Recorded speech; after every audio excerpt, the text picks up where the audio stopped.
সন্তানকে কোরআন শিক্ষা দেন, সন্তানকে কোরআন শিক্ষা দেন, তাহলে আপনার ভবিষ্যৎ উজ্জ্বল হবে। আপনি যেদিন মারা যাবেন ওদিন আপনার সন্তান জানাজা পড়বে, খুব ভালো লাগবে যে আমার সন্তান আমার জানাজা পড়েছে। তার মানে আমি বলছি না যে আপনি আপনার ছেলেকে মৌলবি তৈরি করুন, এ কথা বলিনি। আপনি কোরআনটা দিন, দেখবেন যেই ছেলের হাতে কোরআন থাকবে সে আপনার কথা শুনবে, আপনার মতন চলবে। আর যে ছেলের হাতে কোরআন নাই ওই বেঈমানের হাতে বোতল উঠবে, বোতল। যেদিন বোতল উঠবে সেদিন আপনাকে কেয়ার করবে না, ও আপনার ঘর করবে ওই গোয়াল ঘরে, বকরি ছাগল যেমন ঘরে ওখানে ভরবে। শুনতে খারাপ লাগছে, কিন্তু খারাপ লাগলে কিছু করার নেই। আমরা বাপ মায়েরা লাঞ্ছিত হচ্ছি আমরা নিজের কারণেই, কারণ সন্তানকে সুশিক্ষা করতে পারিনি, সুশিক্ষা দিনি, দুনিয়াবি শিক্ষা দিয়েছি গো। আফসোস লাগে। আপনার এখানকার মৌলবি আছেন কে? এই যে একজন আলেম মানুষ, তিনি এখানে আছেন। আচ্ছা বলেন তো, কেউ বুক ফুলিয়ে বলতে পারবেন যে আমার বেটা কোরআন পড়বে? মৌলভী সাহেব, আমার ছেলেকে একটু কোরআনটা ভালো করে শিখিয়ে দিন, আপনাকে আমি মাসে মাসে 500 টাকা 1000 টাকা দেব। এরকম বুক ফুলিয়ে একজন কেউ বলেছেন? না। স্কুলের সময় আরে 1000 টাকা কেন, 5000 টাকা যদি একাডেমিতে লাগে, মিশনে লাগে, পরোয়া করি না। দুনিয়াবি শিক্ষার জন্য আপনি 1 লক্ষ লক্ষ টাকা ব্যয় করছেন। বাংলাদেশের একজন প্রফেসর, নাম বলছি ভালো করে শুনেন, বাংলাদেশের একজন প্রফেসর, নাম তার আব্দুল আউয়াল, তিনি একজন কলেজের প্রফেসর। তিনি হচ্ছেন আপনার কি নাম, কোন একটা কলেজের প্রফেসর। সেই প্রফেসর সোশ্যাল মিডিয়াতে বলছে যে পৃথিবীর মানুষ বেটারাকে, ছেলেরাকে, মেয়েরাকে মানুষের মতন মানুষ বানায়, জানোয়ার তৈরি করিও না। কেন? বুঝে প্রফেসর গো, কেন এই কথা বললো?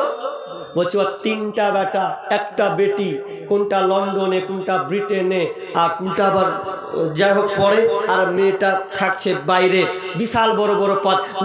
ওই 3টা বেটা 1টা বেটি, কোনো বেটা ওই বাপকে দেখতে আসে না। ছোট বেটাকে 72 লাখ টাকা দিয়ে শেষ বয়সে পেনশনের টাকা দিয়ে ওকে পড়ালো।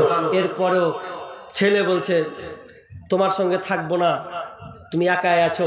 বাপ বলছে বেটা রে থাক না রে, এত বাড়ি ঘর এখানে আছে, তোর মা মরে গেছে, আমি একলাই থাকবো। বলছে মরগা পচোগা ওখানে থাকো, আমরা সব বাইরে থাকবো।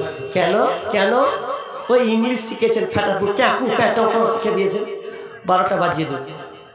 দিনী শিক্ষা দেন, দিনী শিক্ষা কিছু দিতে শিখুন।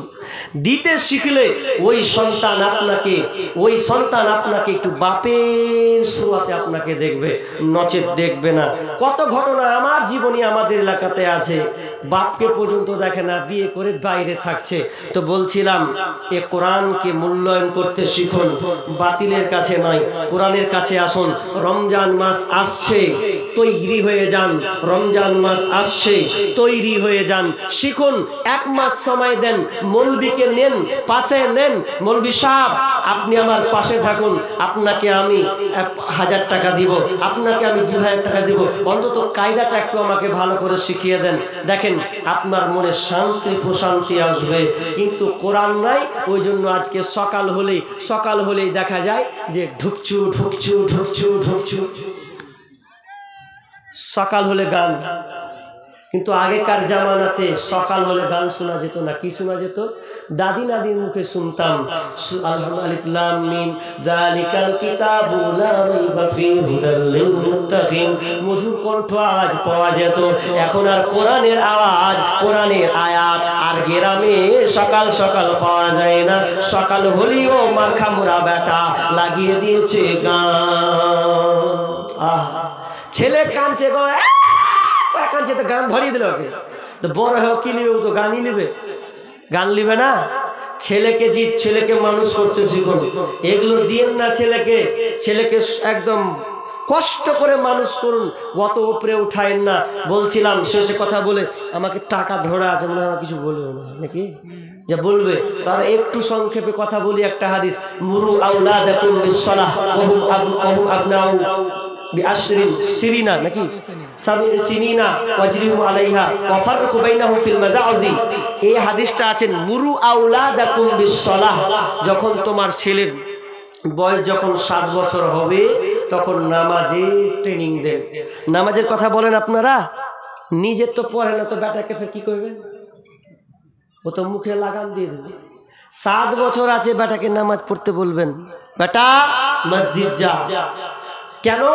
আর 10 বছর যদি হয়ে যায় তো মারতে বলা হয়েছে, 3 বছর ট্রেনিং এর কথা বলা হয়েছে। তো ট্রেনিংটা কেন জানেন? যদি একটা ছেলেকে 3 বছর ট্রেনিং দেয়, অটোমেটিক 10 বছর ওকে মারতে হবে না। এটা হাদিসের কত সুন্দর ভাবার্থ দেখেন। 10 বছর হলে প্রহার করো, 3 বছর মারবে না ওকে, ওকে পরামর্শ দাও। 3 বছর যদি একটা বাপ প্রতিদিন বলে আর নামাজ যদি ধরে নেয়, ওকে 10 বছর মারা লাগবে না, ও ঠিক লাইনে ধরে নেবে। কিন্তু আজকে আমরা মুসলমান কোরআন ছেড়েছি। তো যাই হোক, আমি কোরআন আয়াত সম্পূর্ণ শেষ করিনি, কিছু কোরআনের আয়াতে কিছু ফজিলত বলবো যারা থাকবেন, কারণ আর চলে গেলে তো হবে না। পরবর্তী বক্তা আছে না, যার টাকা পয়সা আছে সে ভাববেন না যে আমি কোটিপতি, এটা ওর টাকা নয়, এগুলো হচ্ছে ওয়ারিসের মাল, ওয়ারিসের সম্পদ। ওয়ারিস যারা হবে তারা অংশীদার। আপনি যে পেয়েছেন বাপদাদার কাছ থেকে এসেছে, আসছে, আপনি যখন মারা যাবেন আপনার ছেলে নেবে।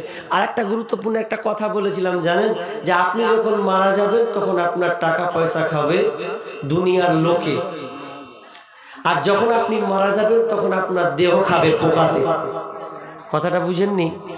আপনার টাকা পয়সা, আপনি যদি মরে যান তাহলে আপনার টাকা পয়সা খাবে লোকে, আর আপনি মরে যখন কবরে যাবেন তখন আপনার দেহ খাবে পোকাতে। কি করবেন?